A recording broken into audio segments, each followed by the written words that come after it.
The stars hung silent and cold across the vast emptiness of space. For over 10,000 years, the galactic hegemony had ruled these stars with an iron grip. Their massive ships traveled between solar systems, demanding loyalty and resources from every world they discovered. No one had ever successfully challenged them. Admiral Zix Talon stood on the command deck of his flagship, the Eternal Glory. He was tall and thin with pale blue skin that seemed to shimmer under the soft lights of the bridge. 6 slender fingers tapped impatiently on the glossy black surface of his command console. "Report," he said, his voice carrying the weight of someone used to instant obedience. A nervous officer approached and bowed deeply. "Great Admiral, our scouts have detected unusual energy signals from the Orion Spur. We believe a previously unknown species has developed space travel." Admiral Zix Talon's yellow eyes narrowed. The Orion Spur was a small, unimportant arm of the galaxy that the hegemony had largely ignored. It contained few valuable resources and no habitable planets worth conquering, or so they had thought. "Show me," he commanded. The main screen flickered to life, displaying the unmistakable warp signatures of ships moving faster than light. The patterns were unlike anything in the hegemony database. "How many vessels?" the Admiral asked. "Just 3, Great Admiral. They appear to be exploration ships rather than a military fleet." Admiral Zix Talon smiled, revealing sharp teeth. "Excellent. Prepare the 7th Armada for immediate deployment. We will welcome these newcomers to the galaxy in the traditional hegemony manner." Every species in the galaxy understood what that meant. The hegemony would arrive with overwhelming force, demonstrate their superior technology, and the new species would surrender and accept their place as vassals. It had worked perfectly for 10,000 years. Meanwhile, on Earth, Commander Diane Morris walked quickly through the gleaming hallways of the United Earth Space Command headquarters. At 42, she was considered young for her position, but her brilliant tactical mind and steady leadership had earned her this assignment. Her dark hair was pulled back in a neat bun, and her blue uniform was perfectly pressed. She entered the briefing room where her crew waited. They would be the first humans to venture beyond the immediate vicinity of Earth's solar system, testing the revolutionary new fold drive that allowed travel to distant stars in days rather than centuries. "Good morning," she said, her voice clear and confident. "Today we make history." The room contained 20 of Earth's finest officers. They would crew the UEN Defiant, humanity's most advanced spacecraft. "The mission is straightforward," Diane continued. "We will travel to the Proxima Centauri system, establish a communication relay, and scout for potential colony locations. Expected duration is 3 weeks. Lieutenant Eric Johnson raised his hand. He was in his early 30s with short blonde hair and a reputation for solving seemingly impossible engineering problems. "Commander, I've been reviewing the fold drive calculations, and I believe we can extend our range beyond Proxima Centauri if needed. The system is running at better efficiency than expected." Diane nodded. "Good to know, Lieutenant, but let's stick to the mission parameters for now. This is our first trip beyond our solar system. One step at a time." Communications Officer Peter Collins spoke up next. He was tall and thin with dark skin and bright, intelligent eyes. "Commander, the Universal Translator is ready, though obviously we don't expect to encounter any other intelligent life." A chuckle went through the room. Humanity had spent centuries searching the stars for signs of other civilizations without success. The general consensus was that intelligent life must be rare in the galaxy. The Defiant mission was about exploration and eventual colonization, not first contact. How wrong they were. On the planet Hextora, the political heart of the galactic hegemony, the Grand Council gathered in their circular chamber. The massive room was carved from a single piece of black stone and ringed with floating platforms, where the 12 council members sat in order of rank and influence. Grand Imperator Vex Maro occupied the highest platform. His skin was a deep, purple and golden robes draped over his thin frame. A ceremonial crown of twisted metal sat upon his hairless head. "Admiral Zix Talon reports unusual activity in the Orion Spur," he announced to the council. "A new species has achieved space travel." The council members began talking all at once until the Imperator raised his hand for silence. I have already authorized the 7th Armada to make contact and secure their allegiance, he continued, as is our way. Science Minister Quolath, the only female on the council, spoke up from her lower platform. Perhaps we should gather more information before sending a military fleet. This species might be peaceful. They might make better allies than subjects.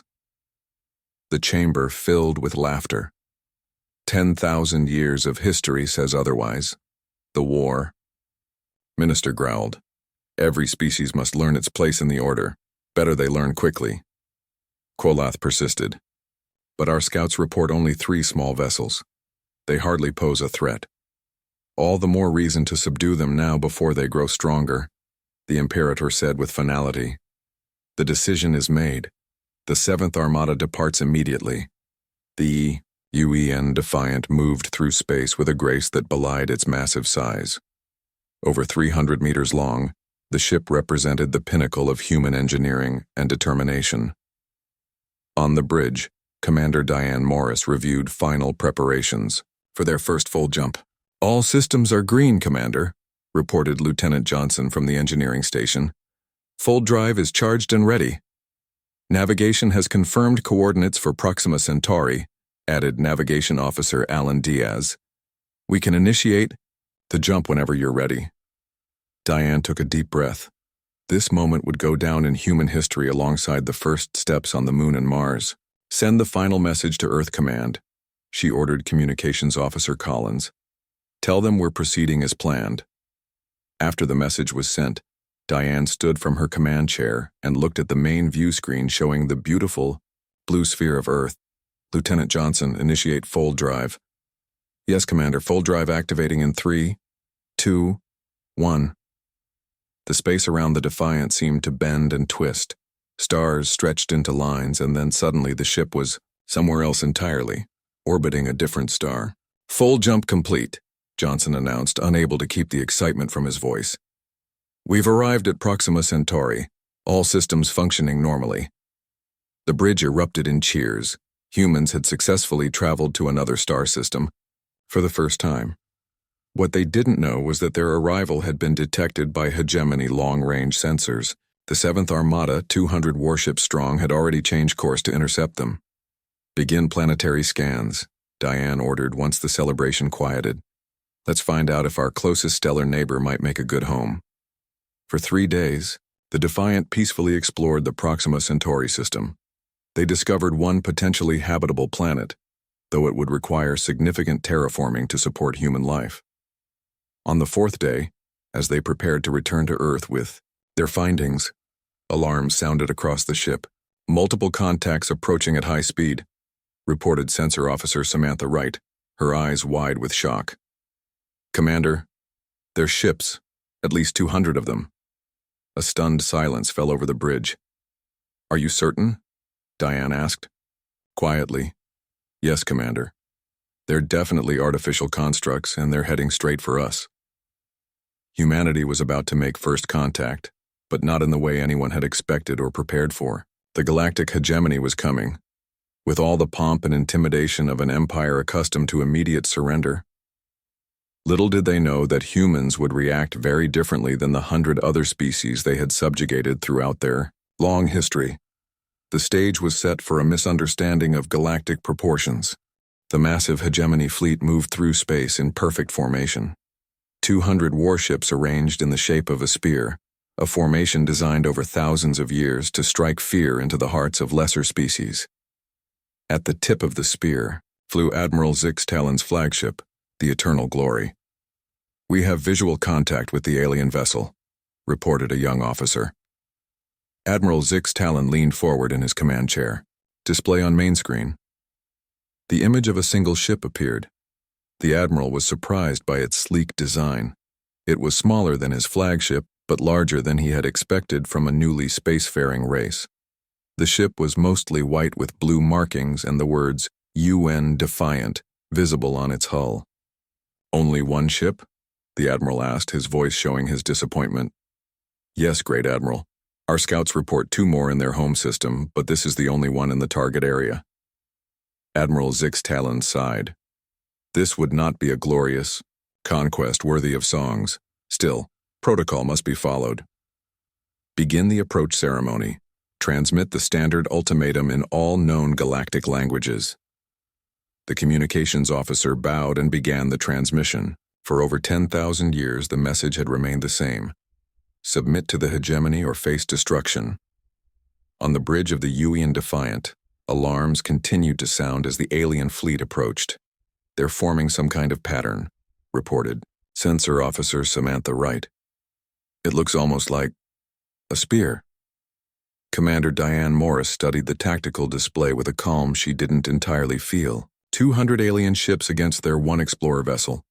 If these aliens were hostile, the Defiant wouldn't stand a chance. "We're receiving a transmission," said Communications Officer Peter Collins, his fingers moving quickly over his console. "It's being broadcast on multiple frequencies, but I can't make sense of it. The universal translator has nothing to compare it to." "Put it on speaker," Diane ordered. Strange sounds filled the bridge. Some were high-pitched and musical, others were deep and resonant. Nothing sounded like human language. "It's repeating, on a loop," Collins noted. "Based on the structure, I believe it's some kind of formal message or greeting." Lieutenant Eric Johnson spoke up from his engineering station.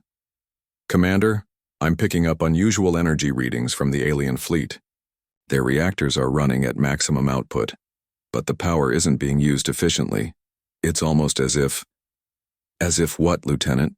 Diane prompted. "As if they're putting on a show," Johnson finished, looking puzzled. "They're generating far more visible energy than they need to. It's wasteful from an engineering perspective."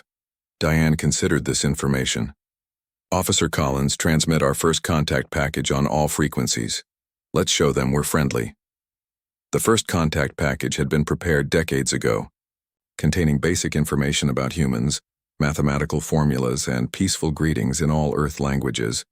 It was designed to be understandable to any intelligent species, regardless of language barriers. "Transmission complete," Collins reported. "No response yet." "They're continuing their approach," Wright added, still in that spear formation. On the Hegemony flagship, confusion was spreading through the command deck.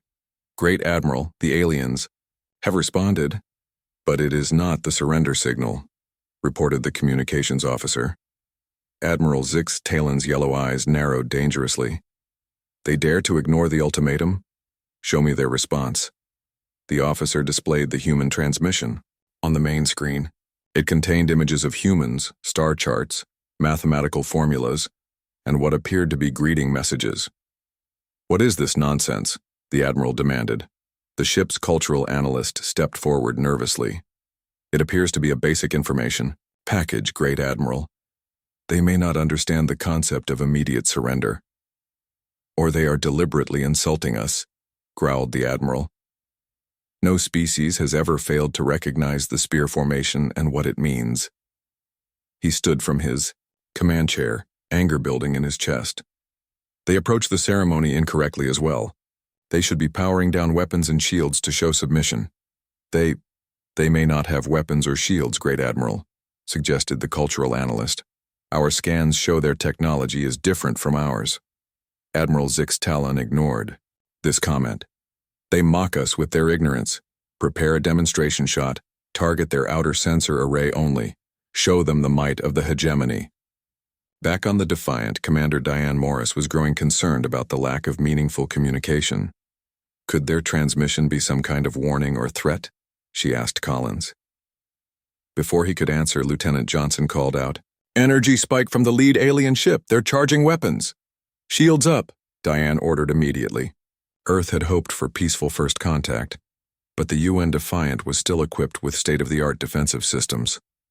Seconds later, a brilliant beam of energy shot from the alien flagship toward the Defiant. It struck the shields, which flared bright blue for a moment, then returned to normal. "Damage report," Diane called out. Lieutenant Johnson checked his readings and then did something unexpected. He laughed. "No damage, Commander. Their energy beam was completely absorbed by our standard navigational shields. It wasn't even strong enough to register as a weapons attack in our systems. It's being classified as radiation interference." Diane looked at him in surprise. "Are you saying they missed?" "No, Commander," Johnson replied. still smiling. I'm saying they hit us with their best shot, and our everyday shields didn't even notice. It would be like trying to cut down a tree with a feather. Before Diane could respond, Collins spoke up. Commander, I'm getting better at interpreting their transmissions. Based on the patterns and visual signals they're sending, I believe this was meant to be intimidating.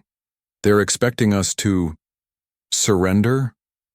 The bridge fell silent as the implications sank in. Let me get this straight, Diane said slowly. They arranged their ships in a threatening pattern, sent what they consider an intimidating message, fired a weapon they believed would frighten us, and they're waiting for us to surrender? That's my interpretation, yes, Collins confirmed. And their weapon couldn't even penetrate our basic shields, Johnson added. Samantha Wright spoke up from her sensor station. Commander, I've completed a more detailed scan of their vessels. Their technology is strange. It's designed to look impressive, lots of visible energy discharges, bright lights, intimidating shapes, but the actual capabilities are far less advanced than they appear. It's all flash and very little substance. Diane leaned back in her command chair, considering the situation. Earth scientists had theorized that any alien civilization capable of interstellar travel would be technologically superior to humans. No one had considered the possibility of meeting a species that was simultaneously more advanced in some ways, but drastically less efficient in others. They're hailing us again, Collins reported. Visual this time. On screen, Diane ordered. The face that appeared was alien but humanoid. Blue skin, yellow eyes, and sharp teeth in what was clearly an attempt at an intimidating expression. I am Admiral Zix Talon of the Galactic Hegemony, came the translated voice. You have failed to submit after our demonstration of power. This is unprecedented defiance. Surrender your vessel immediately or face destruction. Diane stood from her chair, straightened her uniform, and faced the screen. This is Commander Diane Morris of the United Earth Navy vessel Defiant. We apologize for any misunderstanding. We come in peace and wish to establish diplomatic relations with your people. The alien admiral appeared shocked by this response. His yellow eyes widened, and he turned to speak with someone off-screen before addressing Diane again. You wish to negotiate after witnessing our power? He seemed genuinely confused. Yes, Diane replied simply. That's why we're here, to meet new civilizations and learn from each other. What the humans on the Defiant didn't realize was that they had just broken 10,000 years of hegemony tradition. No species had ever failed to surrender after the first demonstration of power. The galaxy was about to change forever, and it all started with human laughter at what they perceived as little more than a flashy light show. Admiral Zix-Talon cut the communication link to the human ship and turned to face his senior officers. His blue face had darkened with anger and confusion. What just happened? He demanded. Why did they not surrender? The cultural analyst cleared, his throat nervously. Great Admiral, based on their response, I believe these humans may not understand our traditions. They seem to think we are offering to talk as equals. Equals? The Admiral spat the word like it was poison. No species is equal to the hegemony. We have ruled the stars for 10,000 years. The weapons officer stepped forward. Great Admiral, our sensors indicate that our demonstration shot had no effect on their vessel. Their shields absorbed the energy completely. A heavy silence fell over the command deck. In all the history of the hegemony, no species had ever withstood even a demonstration shot without damage. Impossible, the Admiral said quietly. Check your equipment for malfunctions. All systems are functioning correctly, Great Admiral. Their defensive technology appears to be superior to our offensive capabilities. Admiral Zix-Talon sank back into his command chair. This was unprecedented. The entire hegemony strategy of expansion relied on their ability to intimidate other species with displays of power. If these humans were not impressed, new orders, he announced. All ships will power weapons to maximum. We will show these humans the true might of the hegemony fleet. Fire everything at their vessel. Now, on the bridge of the UN Defiant. Commander Diane Morris was still trying to understand the bizarre first contact situation. They cut the transmission, reported Communications Officer Peter Collins, and I'm detecting increased energy signatures from all enemy vessels. Lieutenant Eric Johnson looked up from his engineering station with an expression of disbelief. Commander, I think they're preparing to attack us. All 200 ships at once. Maintain shields, Diane ordered calmly. No offensive actions. Let's see what they're capable of before we respond. Moments later, the space around the Defiant lit up with hundreds of energy beams, missiles, and other weapons fire. The ship's shields glowed bright blue as they absorbed the assault, but otherwise, the Defiant remained undamaged. Shield status? Diane asked. Shields at 97% and holding, Johnson replied, checking his displays. The rate of energy absorption is well within our capacity. At this rate, they could fire for days without breaking through. Science Officer Samantha Wright had been analyzing the alien weapons. She looked up from her station with an expression that mixed amazement and amusement. Commander, their technology makes no sense. They're using antimatter reactions, which should be incredibly powerful, but they're channeling the energy through systems that waste nearly 80% of the potential output. It's like they built their ships to look scary rather than to be effective. Lieutenant Johnson nodded in agreement. It's all show. Their weapons produce impressive light displays, but the actual destructive potential is minimal. Our civilian mining lasers are more powerful than their military weapons. Commander Morris considered this information carefully. So you're saying this entire fleet isn't actually dangerous to us? Not with our shields up, Johnson confirmed. Their technology appears to be designed for intimidation rather than function. They probably developed it to frighten less advanced species into submission. Diane leaned back in her command chair, thinking.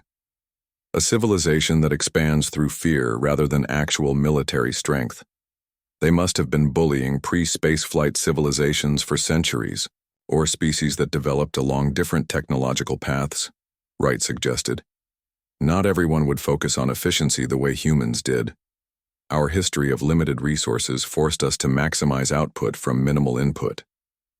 The alien barrage continued outside, creating a spectacular light show that the crew of the Defiant was beginning to find more amusing than threatening. What should we do, Commander? Asked Navigation Officer Alan Diaz. Should we fire back? Diane shook her head. No, we're not here to start a war, but we should show them that their intimidation tactics won't work. She turned to Lieutenant Johnson.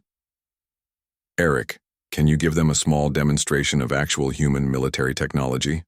Nothing that would destroy their ships, just something to make them reconsider. Johnson smiled. I have just the thing, Commander. There's a small asteroid, about 2 kilometers from the lead alien vessel. With your permission, I'd like to target it with our standard mining laser. Proceed, Diane ordered. Admiral Zix Talon watched with growing disbelief as the entire hegemony fleet unleashed its firepower on the single human vessel. The space around the target ship was filled with energy discharges, yet their sensors showed no damage. How is this possible? He demanded. 200 warships firing together should destroy anything. Great Admiral, the sensor officer reported. Their shields are still intact. They appear to be absorbing our attack with minimal energy loss. The IO Admiral slammed his fist on the arm of his command chair. Increase power, divert energy from life support if necessary. We cannot be humiliated like this. Before his orders could be carried out, the sensor officer called out again. Great Admiral, the human ship is powering up some kind of energy weapon.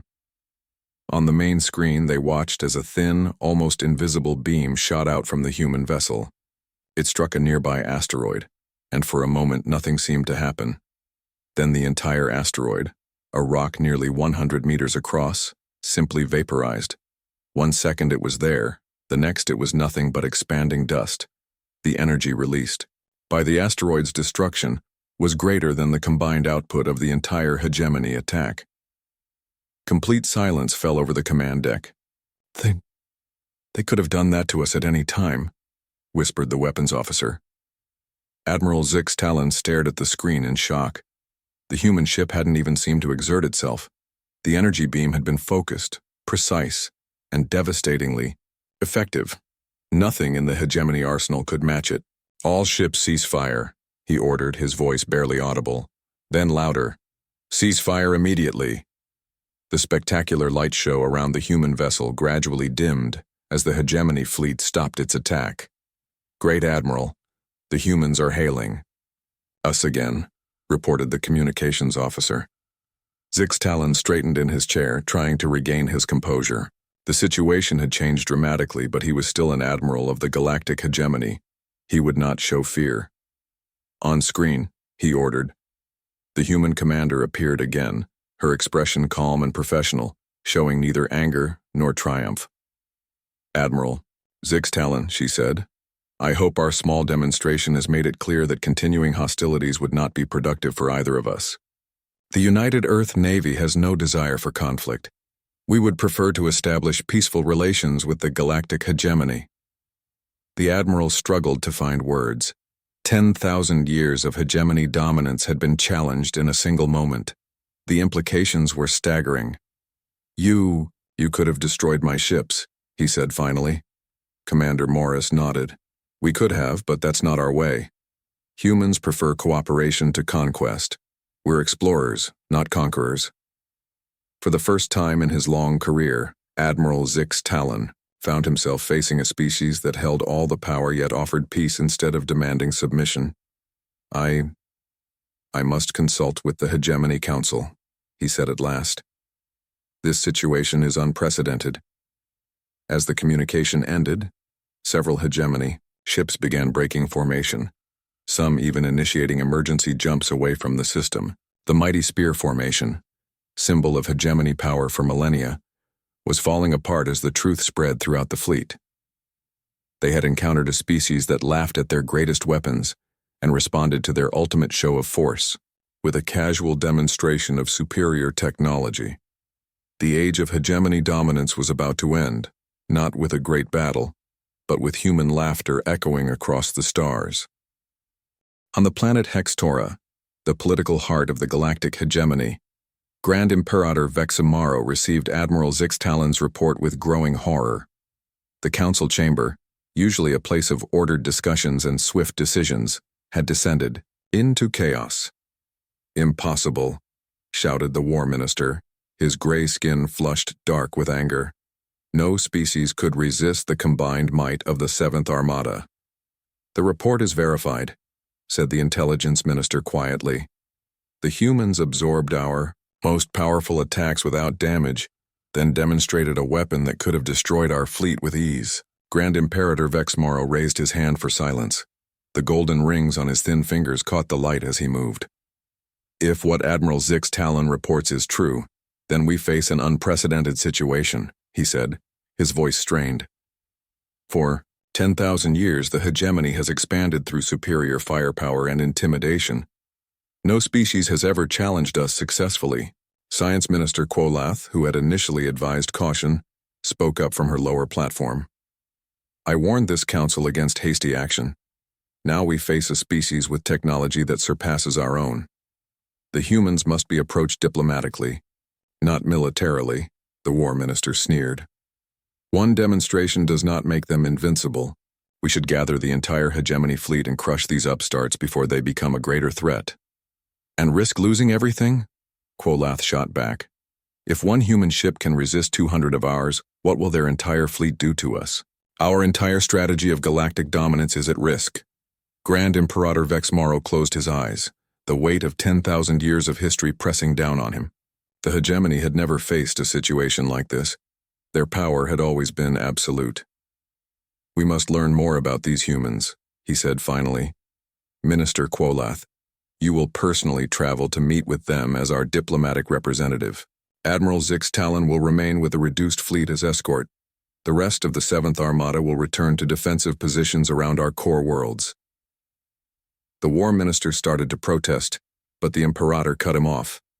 "This is not the time for pride. If these humans wanted war, they could have destroyed our ships already. They offer peace instead. We would be fools to reject it." Meanwhile, Earth Command had received the Defiant's urgent transmission about first contact with an alien civilization. Emergency meetings were held, Plans were drafted, and additional ships were prepared for launch. 3 days after the initial confrontation, the UN Concordia arrived at Proxima Centauri. It was a diplomatic vessel, larger than the Defiant, and specifically designed for first contact situations, though no one had expected to use it so soon. Ambassador Frank Butler stood on the bridge of the Concordia as it approached the Defiant and the remaining hegemony ships. At 58, he was a veteran diplomat with white hair and calm blue eyes. He wore a formal gray suit rather than a military uniform. "Quite the situation you've gotten us into, Commander Morris," he said with a small smile as the Defiant's bridge appeared on the view screen. Diane Morris nodded respectfully. "Not exactly what we expected from our first deep space mission, Ambassador. These aliens, they call themselves the Galactic Hegemony, seem to have built an entire empire based on intimidation rather than actual military strength." "So I read in your report," Butler replied. "You handled the situation admirably. Now it's time for formal diplomatic contact. The President has authorized me to establish relations with this hegemony on behalf of Earth and all human colonies. Within hours, arrangements were made for a face-to-face meeting aboard the Concordia. Ambassador Butler felt it was important to host the aliens on a human vessel, showing confidence without aggression. Admiral Zix Talon arrived with a small delegation, including Science Minister Quolath, who had just arrived from Hexutora. The aliens tried to maintain their dignity, but their discomfort was obvious as they boarded the human ship. The meeting took place in the Concordia's conference room. The humans sat on one side of a long table, the hegemony representatives on the other. Ambassador Butler stood to make the opening address. "On behalf of the United Earth government, I welcome you aboard our vessel," he said warmly. "We regret the misunderstanding during our first contact, but we are pleased that it has been resolved without loss of life. Earth wishes to establish peaceful relations with all galactic civilizations." Science Minister Quolath nodded in acknowledgement, but Admiral Zix Talon remained stiff and formal. The concept of negotiating as equals was clearly foreign to him. "The Galactic Hegemony acknowledges your greeting," the Admiral said carefully. "We have ruled the known galaxy for 10,000 years. All species recognize our dominance." Ambassador Butler smiled diplomatically. "We respect your long history, Admiral. Humanity is new to interstellar travel, but we are eager to learn about the wider galaxy." "Perhaps," said Minister Quolath, speaking for the first time, "a tour of your vessel would help us understand each other better. Cultural exchange is the foundation of diplomacy." Butler nodded. "An excellent suggestion, Minister. Commander Morris, would you do the honors?" As the tour progressed through the Concordia, the hegemony delegates grew increasingly distressed, though they tried to hide it. Every section of the ship revealed human technology that was either equal to or far beyond their own. In engineering, Lieutenant Kelly Martinez, a young woman with short black hair and bright eyes, casually explained the ship's systems to the visitors. "Our fusion reactors operate at 97% efficiency," she said, pointing to a glowing blue chamber. "The energy output is more than sufficient for all ship systems, including shields, weapons, and fold drive." Admiral Zix Talon swallowed hard. Hegemony reactors managed only 40% efficiency at best. When Lieutenant Johnson from the Defiant demonstrated the ship's recreational holodeck, creating a perfect simulation of an Earth forest complete with sounds and smells, Science Minister Quolath gasped in amazement. "This is just for entertainment?" she asked. "And training," Johnson replied with a smile. "It helps prevent homesickness during long missions." Holographic technology of this level was theoretical at best in hegemony science. The final stop was the ship's medical bay, where Chief Medical Officer Steve Rogers explained human health care. "Our nanomedicine can repair cellular damage, fight infections, and even regenerate minor tissue damage," he said, showing them a container of what looked like clear liquid. "It's standard on all our vessels." This was the final blow for Admiral Zix Talon. The hegemony had nothing remotely comparable to nanomedicine. They were hopelessly outmatched in every technological field. As they returned to the conference room, the Admiral finally broke. "How can you possess such power?" yet not use it to dominate others? He asked Ambassador Butler. The galaxy functions, on strength imposing its will. Butler smiled gently. That's not our way, Admiral. Earth's history taught us that cooperation ultimately produces greater advances than conquest. We'd rather trade knowledge and culture than waste resources on maintaining an empire through fear. Science Minister Quolath leaned forward, her eyes bright with interest. Your perspective is revolutionary, Ambassador. The hegemony has never encountered a species with both the power to resist us and the wisdom to offer peace instead of revenge. As the negotiations continued, news of the humans spread throughout the hegemony's subject worlds. Species that had been subjugated for generations began to question their overlord's power for the first time. The empire that had dominated the galaxy through fear for 10,000 years was facing a challenge unlike any before. 6 months after first contact between humanity and the galactic hegemony, the galaxy had changed forever. What began with a single human ship laughing at the hegemony's greatest weapons had triggered a revolution that swept across the stars. Over 70 formerly subjugated species had declared independence after discovering the truth about the hegemony's military strength. The grand empire that had dominated through fear and intimidation for 10,000 years collapsed within weeks. On Earth, the United Nations Space Council held an emergency session to discuss the unexpected consequences of their first contact mission. The Grand Chamber was filled with representatives from every human nation and colony. President Nicole Adams stood at the podium, her silver hair gleaming under the lights. At 65, she had guided humanity through its first steps into the wider galaxy. We never intended to destabilize an entire galactic government, she said, her voice carrying across the silent room. The Defiance mission was simple exploration, yet we now find ourselves at the center of a galactic revolution. She paused, looking at the faces before her. With great power comes great responsibility. We have technologies that many species in the former hegemony territories do not. We have a duty to help establish a more equitable galactic community, not become conquerors ourselves. After much debate, the Earth-led Galactic Cooperative Alliance was formed. Membership was open to all species, with the core principle that no single civilization would dominate others. Human diplomatic teams traveled throughout former hegemony space, offering technological assistance and mediation services. In what was once the hegemony capital on planet Hextora, Ambassador Frank Butler met with representatives from over 30 different species. The former council chamber, once reserved for only the highest hegemony officials, now hosted a diverse assembly of beings from across the galaxy. Among them was Admiral Zix Talon, now serving as a representative of his humbled species. He had changed in the month since first contact, learning difficult lessons about true strength and cooperation. For 10,000 years, he addressed the gathering, we believed domination was the natural order of the galaxy. We built our ships to frighten rather than function.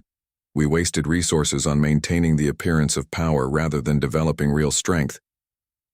He looked around the chamber, meeting the eyes of species that his people had once terrorized.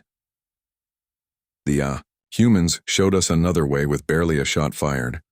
Their laughter in the face of our greatest weapons was more powerful than any fleet. They could have destroyed us, yet they offered friendship instead. Science Minister Quolath, who now led the remains of the hegemony government, nodded in agreement. We have much to learn from our human friends. Their focus on efficiency and practical applications rather than appearances has already helped us improve our technology significantly. Ambassador Butler smiled diplomatically. In the months since first contact, human engineers had helped many former hegemony worlds redesign their power systems, improving efficiency by over 200% in most cases. Simple changes based on human engineering principles had transformed struggling economies across the galaxy. On the UEN Defiant, now serving as a diplomatic vessel, Commander Diane Morris sat with her senior officers in the ship's mess hall. They were celebrating the 1-year anniversary of their historic first contact mission. To think, Communications Officer Peter Collins said, raising his glass, they ruled through fear for millennia because no one ever called their bluff. Their technology wasn't actually primitive, Lieutenant Eric Johnson pointed out, just designed for show rather than effectiveness. With some basic human engineering principles, they've made remarkable progress. Science Officer Samantha Wright nodded, scrolling through data on her tablet. 17 new species have applied for Alliance membership this week alone. The galaxy is reorganizing faster than anyone predicted. Navigation Officer Alan Diaz laughed. And all because we didn't know we were supposed to be scared of their light show. Commander Morris smiled as she looked around at her crew. I don't think anyone could have predicted this outcome when we set out from Earth. We were just looking for habitable planets. Instead, we found an entire galaxy of intelligent life, Wright said. Life that had been suppressed under the hegemony's rule for thousands of years. And now they're free to develop at their own pace, Collins added, with a little help from humanity when they need it. Across the galaxy, the changes continued to spread. Species that had been bitter enemies under hegemony rule found common ground as they rebuilt their societies. Ancient cultural traditions suppressed for millennia flowered once again. Scientific progress accelerated as knowledge was freely shared between civilizations. On a small world near what was once the edge of hegemony space, Ambassador Butler met with the leaders of the Trell, a species with 4 arms and iridescent skin that changed color with their emotions.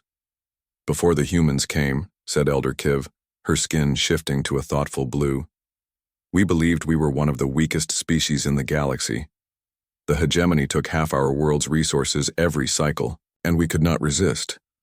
We now know they could never have truly harmed us, added Military Chief Czar, his skin a confident green. Their ships were designed to look frightening, but with the defensive technology you've shared, we could have easily resisted. Ambassador Butler nodded. Earth's history taught us that appearances can be deceiving. Real strength comes from efficiency, cooperation, and innovation, not from making others fear you. A wise philosophy, said Elder Kiv. One the galaxy is slowly learning. As human ships spread throughout the galaxy, they brought not conquest, but cooperation. The former hegemony species discovered that humanity's approach to technological development, focused on efficiency and practical applications rather than appearances, created more prosperity than millennia of imperial rule had ever achieved. In the former hegemony council chamber, now renamed the Alliance Assembly Hall, representatives from over 100 species gathered to sign the Galactic Cooperative Charter. The document established principles of mutual respect, scientific cooperation, and peaceful resolution of conflicts. Admiral Zix Talon, watching the ceremony, leaned toward Commander Morris, who stood nearby. In all our history, he said quietly, we never imagined our empire could end like this, not with a great battle, but with human laughter. Diane smiled. Sometimes the strongest response to intimidation is simply not to be intimidated. A lesson the galaxy will not soon forget, the Admiral agreed. As the representatives signed the charter, a new era began. The stars, once ruled by fear, now echoed with a sound the hegemony had never expected to be so revolutionary. Human laughter, spreading from world to world, breaking the chains of an empire with nothing more than the simple truth. Real power doesn't need to boast, the end.